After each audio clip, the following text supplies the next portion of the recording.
Little black girl sleeps at palace gate. Royal guard discovers why and breaks down in tears.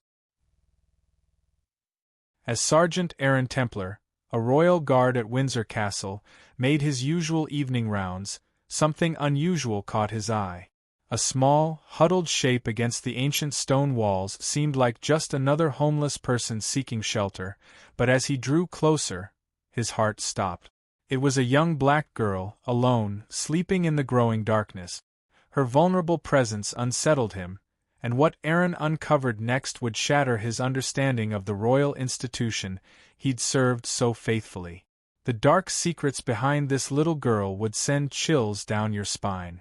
Let us know where you're watching from, and if you enjoy this video, don't forget to subscribe. The sun was setting over the castle, casting long shadows across its meticulously kept grounds.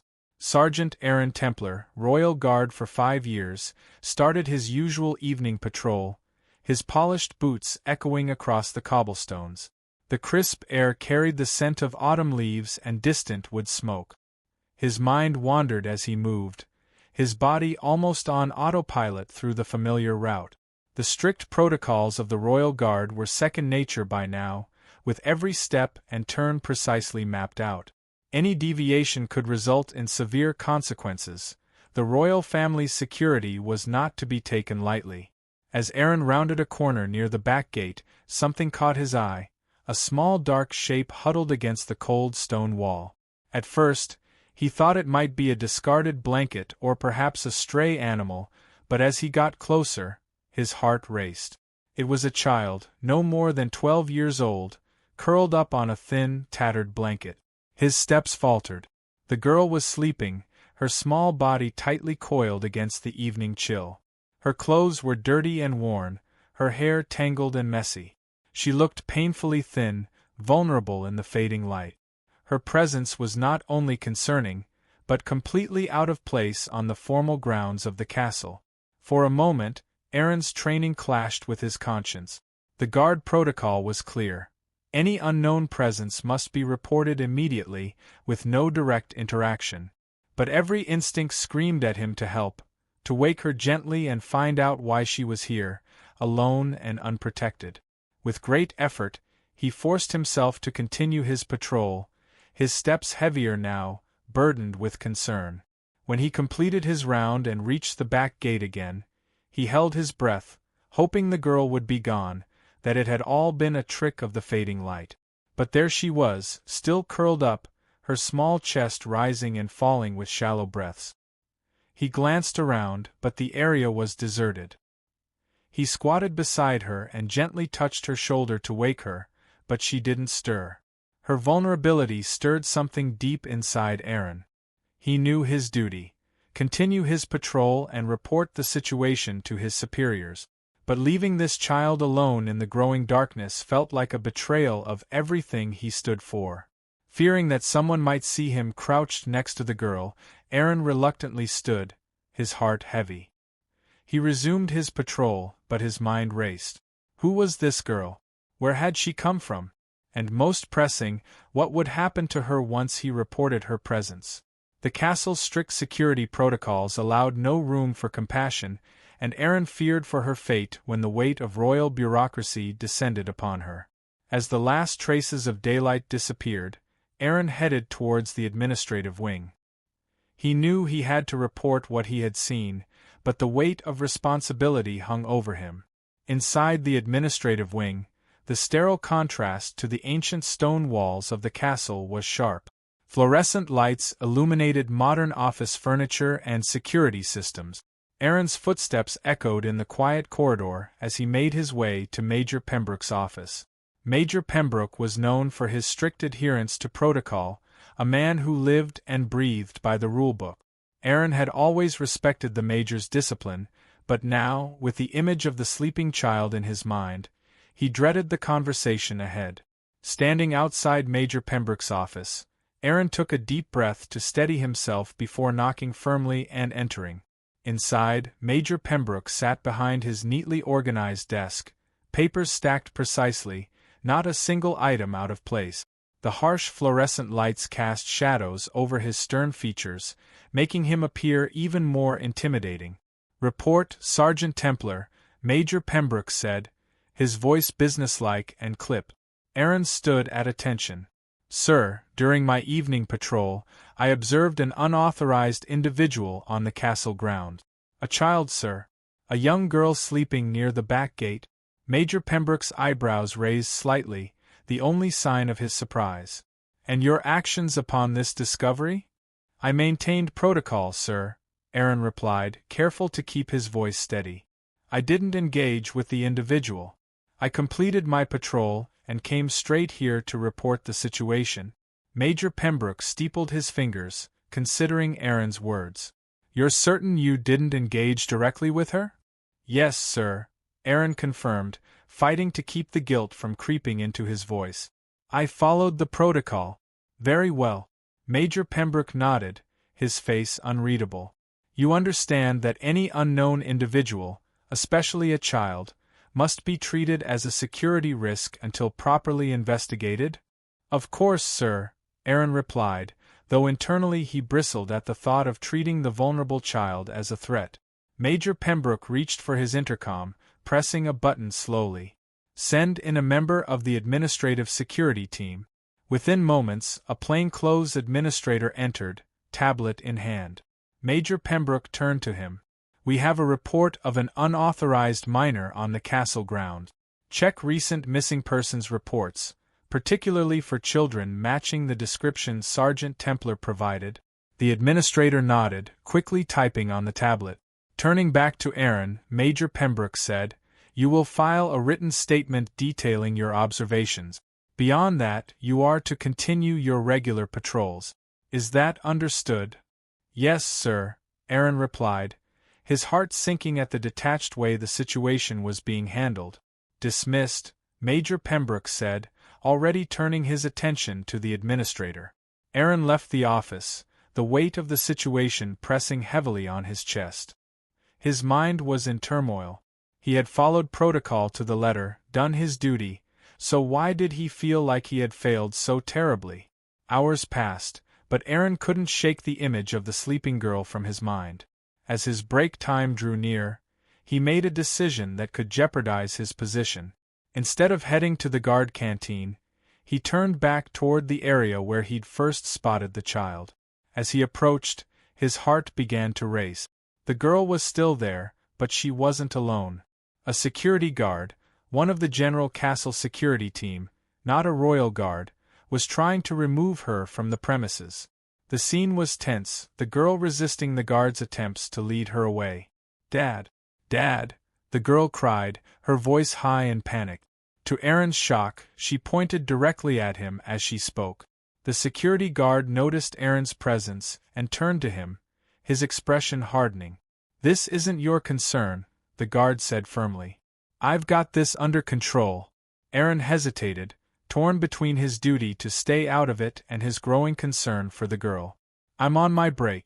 What's going to happen to her?" he asked, trying to keep his voice neutral. The guard's grip on the girl's arm tightened. "We'll take her to the police station, try to locate her parent." Standard procedure. But when the mention of the police station was made, the girl's demeanor shifted. With sudden strength, she wrenched her arm free from the guard's grasp and sprinted off into the shadows. Aaron watched in disbelief as she disappeared, her movements betraying an eerie familiarity with the castle grounds. The security guard cursed under his breath and grabbed his radio to call for backup. Aaron stood frozen, his mind racing. The girl's claim about her father being a guard, her surprising knowledge of the castle, nothing added up. Yet, something about the situation felt off, as though there was more to it than what met the eye. As the security guard barked orders into his radio, Aaron slowly backed away. He knew he should report what he had seen, but something stopped him. The girl's desperate plea, her swift escape, it stirred something in him.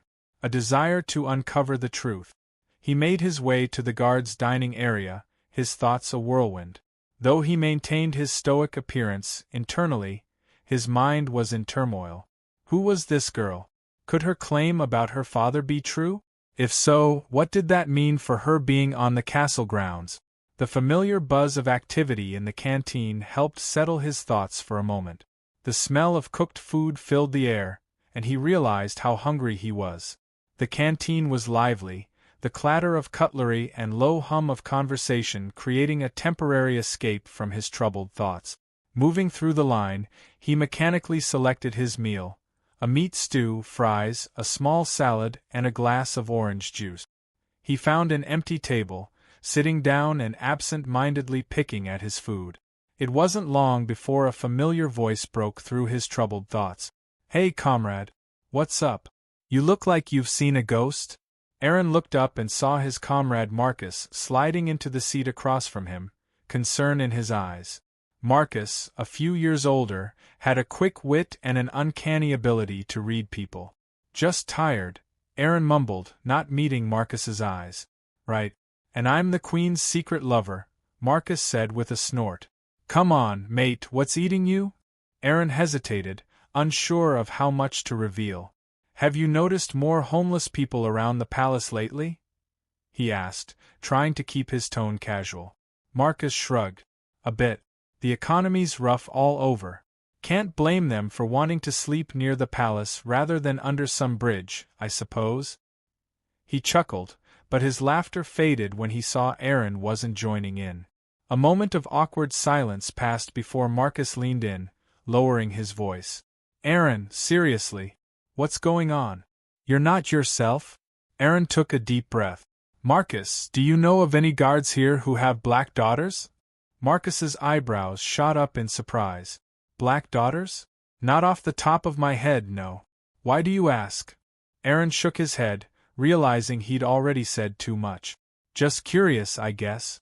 Marcus studied him thoughtfully for a moment.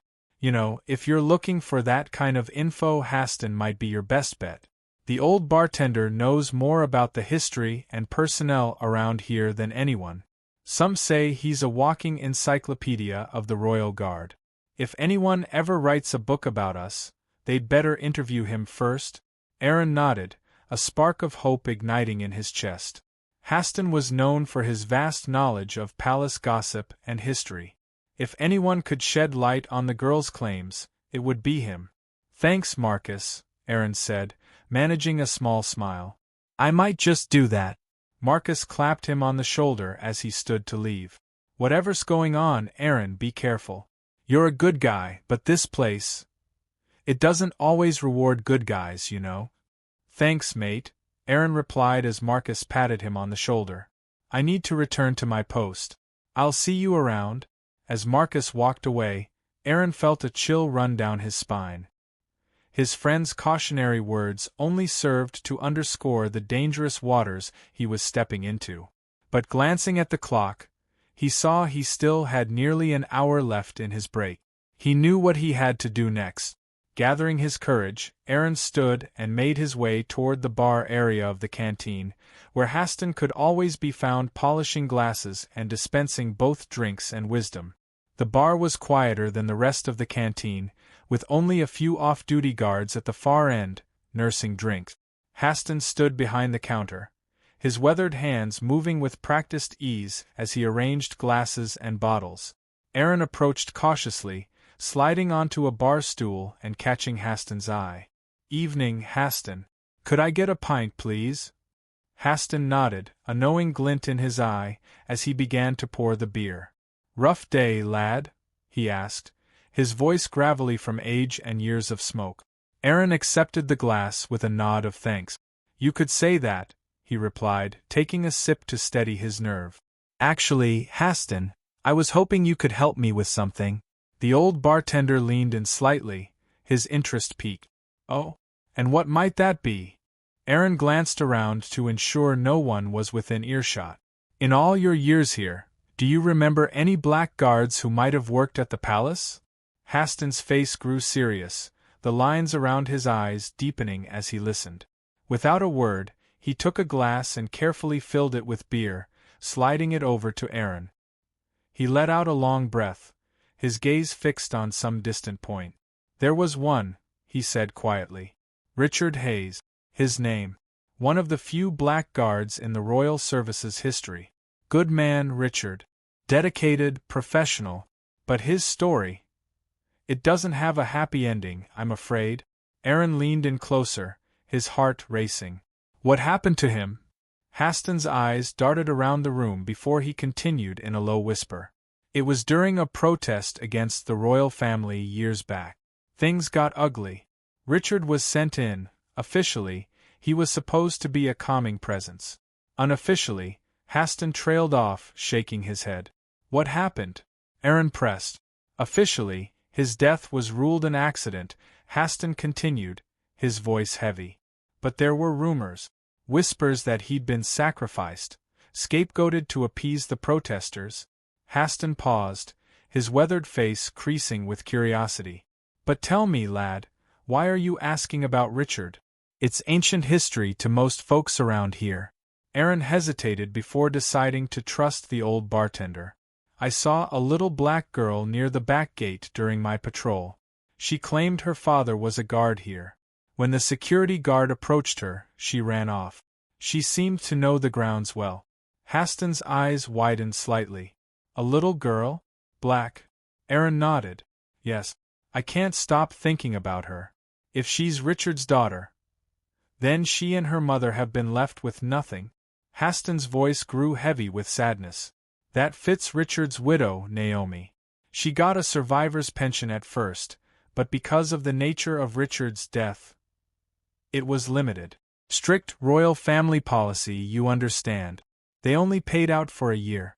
Aaron's mind was racing. And the daughter? What happened to her? I wish I knew, lad. I wish I knew. But if she's showing up here, looking for her father, well, it doesn't paint a pretty picture, does it? Haston finished, his voice heavy with unspoken meaning. Aaron still remembered the time Richard had proudly shown him a picture of his little girl when she was just a toddler. Richard had been glowing with pride.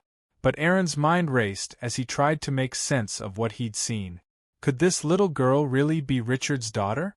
It seemed impossible, yet Aaron couldn't shake the feeling of doubt and determination.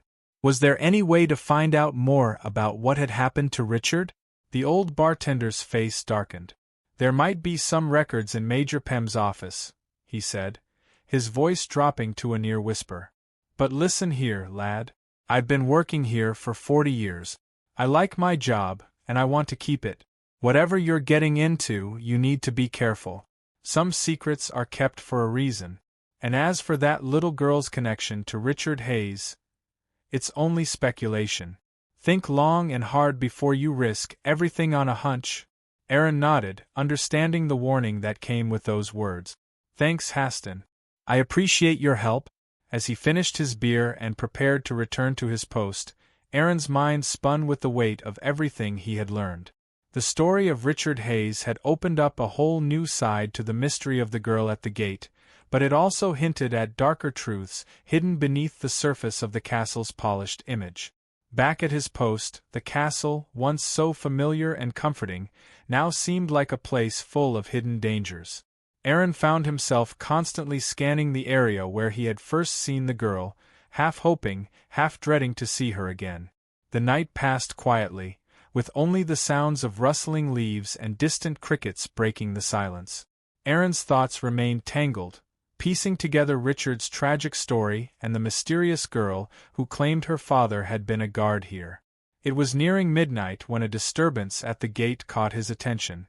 A woman appeared, disheveled and frantic, immediately setting off alarm bells in Aaron's mind. As she approached, the sharp scent of alcohol filled the air. "My baby!" the woman cried, her words slurred but filled with desperation. "Have you seen my little girl? Please, she's all I have left." Aaron's heart began to race. Could this be Naomi Hayes, Richard's widow? The timing was far too coincidental to ignore. He scanned the area to make sure no one else was around. "I'm afraid I can't leave my post," Aaron said, his voice low. "But if you'd like, I can direct you to someone who can help." The woman's wild eyes locked onto his, and she leaned closer, desperation growing. "You don't understand," she pleaded. "She comes here looking for her father. Richard. He died, but my daughter, she thought she could find him here. She's been searching for him, thinking they took him away. At the mention of Richard, Aaron felt a sharp jolt of recognition. This was Naomi Hayes, and the girl she was searching for was almost certainly her daughter. Mrs. Hayes, Aaron said softly. I've seen her. Your daughter. She was here earlier. Naomi's eyes widened in shock and hope. You've seen her? Where is she? Aaron motioned toward the back gate. She was sleeping near the gate. Security tried to move her, but she ran off. She said her father had been a guard here. Naomi pulled out a crumpled photograph. This is her, she said, her voice trembling. Please, if you see her again. Aaron's heart sank as he recognized the girl in the photo. It was the same child he had seen earlier, though the photo showed a happier, healthier version of her. I'll keep an eye out, he promised, knowing he was crossing a line, but unable to ignore the desperate plea from a mother in need. As Naomi stumbled away, clutching the photo, Aaron felt the weight of his decision. He had broken protocol, but he couldn't stand idly by. Naomi's grief and the mystery surrounding Richard's death had drawn him in too deep. He stayed on high alert, watching as Naomi settled near the back gate. The hours passed slowly. Naomi grew more tired, and Aaron couldn't help but feel a deep sympathy for her. Then, at long last, a small figure appeared in the darkness, Lily. Aaron's heart leapt as he recognized the girl he had been waiting for. Lily froze at the sight of her mother, who was asleep, before quietly approaching her. Mommy? Lily's voice was small and uncertain. Naomi stirred, slowly realizing that her daughter had returned. Oh, baby, she cried, rushing to embrace her. I'm so sorry. I scared you yesterday. I was high again. I didn't mean to hurt you. I'm sorry. Lily comforted her mother, but Aaron's relief was short-lived as Naomi's behavior shifted. Her movements became erratic, her words slurred. Aaron had caught a whiff of alcohol on her earlier, and it seemed like she had been drinking before the reunion. Naomi's behavior grew more erratic, and Lily seemed torn between relief at seeing her mother and fear for her safety. As Naomi's condition worsened, Aaron watched helplessly. He couldn't stand by any longer. The sight of Naomi violently hitting her head against the stone wall snapped something inside him. Ignoring protocol, Aaron stepped forward, pulling Naomi away from the wall. Mrs. Hayes, you're safe now, both of you. But you need to calm down and listen to me. Naomi looked up at him, recognition dawning in her eyes. You're the guard who talked to me earlier. Aaron nodded, his voice steady. I'm here to help. We need to move quickly and quietly. Can you do that? Naomi nodded weakly, and Aaron turned to Lily, kneeling in front of her. Lily, I need you to be brave. Help your mom, okay? The little girl nodded, her face set in determination. I will. With a heavy heart, Aaron made his decision. He couldn't stand by and watch this family suffer. He needed to help them, no matter the consequences. You're going to stay here, quiet and safe, Aaron whispered to Naomi and Lily. I'm going to make this right. I'll be back soon. With that, Aaron slipped into the shadows, heading toward the administrative wing of the castle. His heart raced as he approached Major Pem's office. He'd memorized the guard rotations, but the door was unlocked. It seemed too easy, too dangerous. Inside, he quickly located the classified file. His blood ran cold as he read through the documents that detailed Richard's tragic death. Richard had been intentionally placed in a dangerous situation, abandoned by backup teams, left to die. The truth was worse than Aaron had feared. Without thinking, Aaron decided to take the entire folder. Risky, but it would ensure Naomi would have the evidence she needed.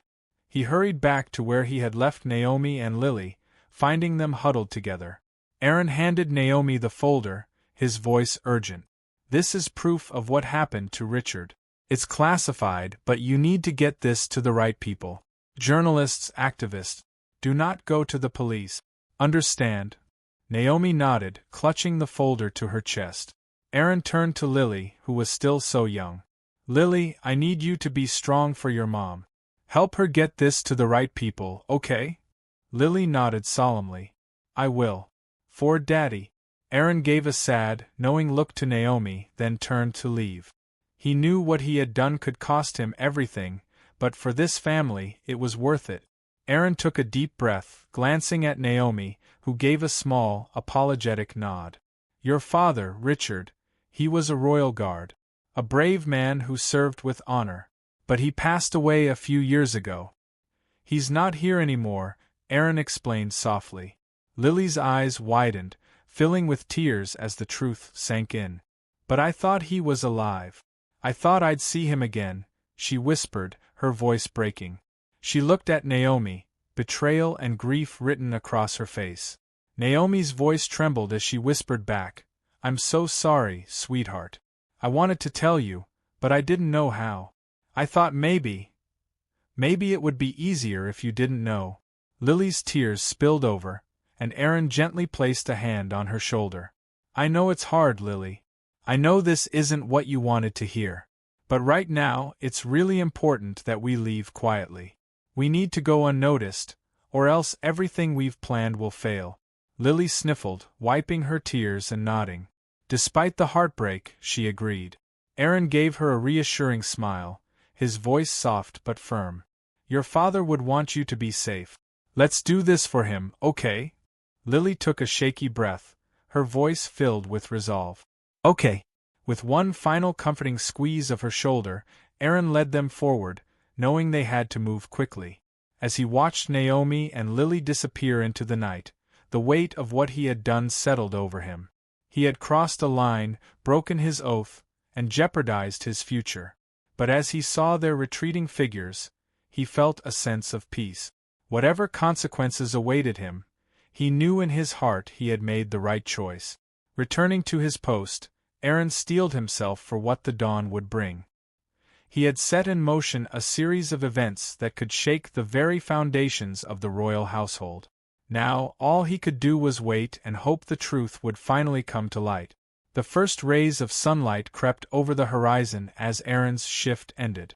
Exhausted from the night's events and the weight of his choices, he wandered to a quiet corner of the castle grounds to rest. He knew he should go home, try to get some sleep before facing the fallout of his actions. Yet something kept him in place, a gnawing worry. Had Naomi gotten the folder to the right person? What if it had fallen into the wrong hands? As the morning wore on, an unusual commotion beyond the castle walls caught his attention.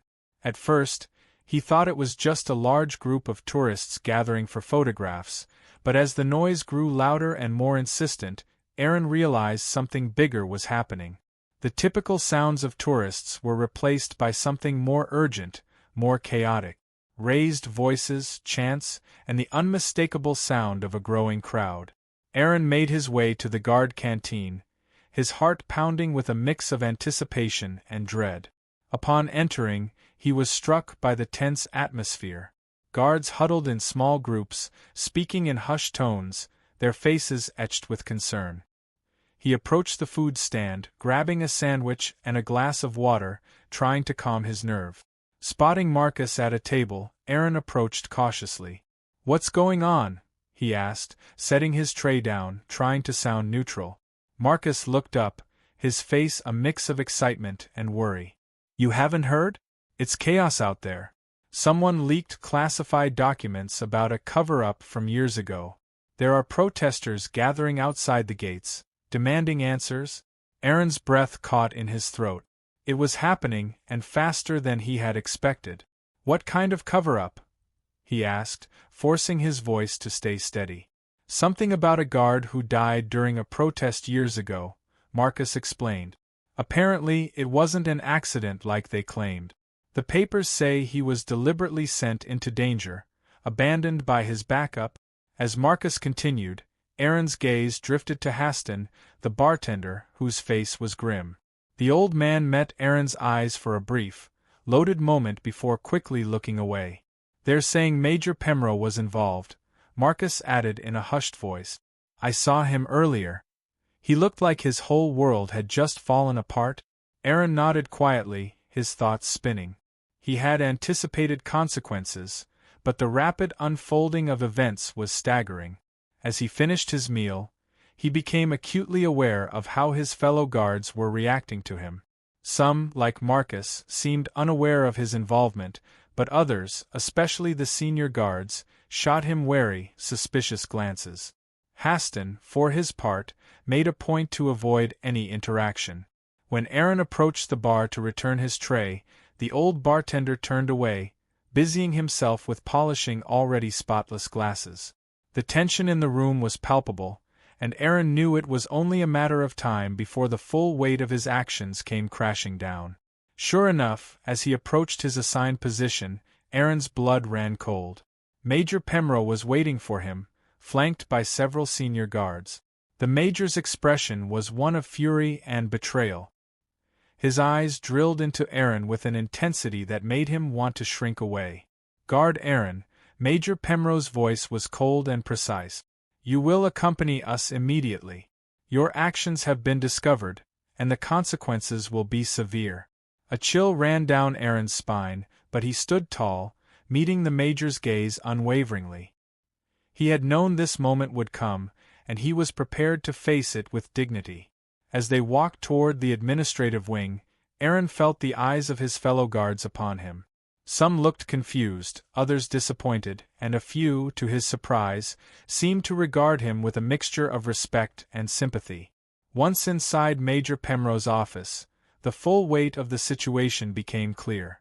Security footage played on a monitor, showing Aaron's midnight visit to the office and his theft of the classified folder. "I trusted you," Major Pemrow said, his voice a mix of anger and disappointment. "Do you have any idea of the damage you've caused?"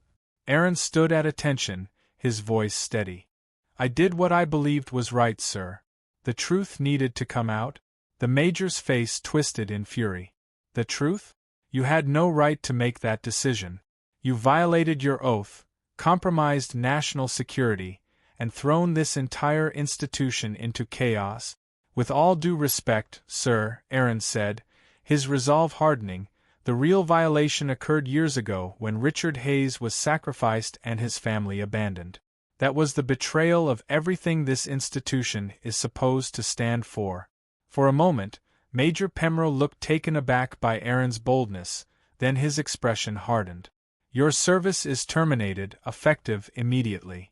Hand over your uniform and credentials now. And let me make it clear, there is no chance of a pardon for your actions. The palace reserves the right to strip you of any honors or pension." With a strange mixture of loss and liberation, Aaron removed his guard attire, handing over his uniform, badge, and ID. It felt like shedding a layer of complicity that no longer fit him. "This isn't the end," Major Pemrow said, his voice low and dangerous. "There will be legal consequences for your actions. You've thrown away your career and possibly your freedom for what? A family you barely knew?" Aaron met the Major's gaze, his voice unwavering. "For justice, sir. And for the integrity of an institution that I believed should stand for something more than just blind loyalty."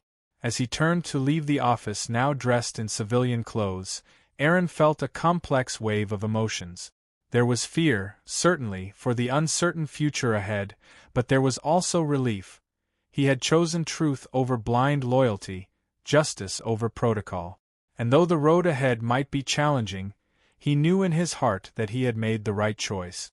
Once outside the palace grounds, Aaron took a deep breath, the crisp autumn air filling his lungs. The protest beyond the gates grew louder, a reminder of the changes his actions had set in motion. He spotted Naomi and Lily sitting on a bench just outside the gates, accompanied by a woman Aaron didn't recognize. As he approached cautiously, Naomi's expression shifted. She looked far more at ease than when he had seen her the night before. Her posture was straighter, her eyes clearer, as if a great weight had been lifted. Lily called out, her face lighting up. "You're not wearing your uniform." Naomi stood, concern and gratitude in her eyes. "What happened? Are you all right?" Aaron managed a small smile. "I've been dismissed from service," he said simply. "But I'm okay. More importantly, how are you both doing?" The unknown woman stepped forward, extending her hand. "I'm Lena Morrow, an activist with the Citizens for Transparency group. We've been working on cases like Richard's for years, but we never had the concrete evidence we needed, until now. Aaron shook her hand, feeling a surge of hope. So, the documents are already making a difference? Lena nodded enthusiastically. More than you can imagine. The royal family is being forced to address the issue publicly. There's talk of a full investigation into past incidents and a complete overhaul of security protocols. Naomi reached out and grasped Aaron's hand. We can never thank you enough for what you've done. You've given us a chance at justice, at closure. Aaron felt a lump in his throat. I'm just glad I could help. Richard deserved better, and so do you both. Lena cleared her throat. Aaron, I hope you understand the magnitude of what you've done. Whistleblowing at this level, it's not without risks, but it's incredibly brave and important. We'd like to help you fight for reinstatement if that's what you want. There are legal protections for whistleblowers, and we could leverage that. Aaron considered her words carefully. The offer was tempting, a chance to regain the career he had worked so hard for. But as he looked at Naomi and Lily, at the hope shining in their eyes, he knew his path forward lay elsewhere. I appreciate the offer, he said slowly, but for now, I don't think I can go back. Not after everything I've learned. The institution I thought I was serving. It's not what I believed it to be. I need to find a new way to make a difference. A flicker of concern crossed his face. That being said, I might need your help if I face the police, or potential jail time. I knew the risks when I took those documents, but the reality is starting to sink in. Lena nodded. Of course, Aaron. We'll stand by you every step of the way. Our legal team has experience in these matters, and we'll do everything we can to protect you. You've done a brave thing, and we won't let you face the consequences alone. I'm confident the public will support you. Aaron felt a wave of relief wash over him. Knowing he had support eased some of the anxiety that had been building. Thank you, he said sincerely. I may take you up on that offer sooner rather than later. Naomi hesitated before speaking. We're going to be receiving compensation for everything that happened with Richard. We'd like to share it with you. To help you get back on your feet? Aaron shook his head firmly. No, absolutely not. That money is for you and Lily. You've been through so much already. Use it to build the life Richard would have wanted for you both. Lily tugged at her mother's sleeve. Mom, can we help Mr. Aaron find a new job? Maybe he could work with Ms. Morrow and help other people like us? Lena's eyes lit up at the suggestion. That's not a bad idea, actually. Aaron, we're always looking for people with insider knowledge of these institutions. Your experience could be invaluable in helping us identify and address other cases of injustice. Aaron felt a spark of excitement. It was a way to continue serving, to protect people, but in a way that aligned with his personal ethics. I'd be honored to help in any way I can. They continued to talk, discussing possibilities for the future and the ongoing impact of the leaked document. Aaron felt a sense of purpose settling over him. He had lost his position in the Royal Guard, but he had gained something far more valuable, the opportunity to effect real change, to stand up for those wronged by the very institutions meant to protect them. As the sun reached its peak, they said their goodbyes. Naomi turned to Aaron and Lena, her voice steady. We're heading back to the shelter for now. It's not much, but it's a safe place while we figure out our next steps. Lily nodded, her small hand tightly clutching her mother's. Will we see you again, Mr. Aaron? Aaron knelt down to Lily's level, offering a gentle smile. I hope so, Lily. You both stay safe, okay? As Naomi and Lily walked away, their figures receding against the palace walls Aaron had once guarded, a complex wave of emotions washed over him. Beside him, Lena stood quietly, watching the pair disappear into the afternoon light. They've got a long road ahead, Lena murmured, but thanks to you, they've got a fighting chance now. Aaron nodded, his throat tight with emotion. I just hope it's enough. Turning away from the palace now, Aaron took a deep breath. His future was uncertain, with possible legal repercussions, but for the first time in years, he felt truly aligned with his values. He had chosen truth over blind loyalty, justice over protocol, and though the path ahead might be challenging, he knew in his heart he had made the right choice. With one last glance at the palace behind him, Aaron stepped forward into his new life, ready to continue his fight for justice, not from behind the walls of an ancient institution, but from alongside those who had been wronged by it.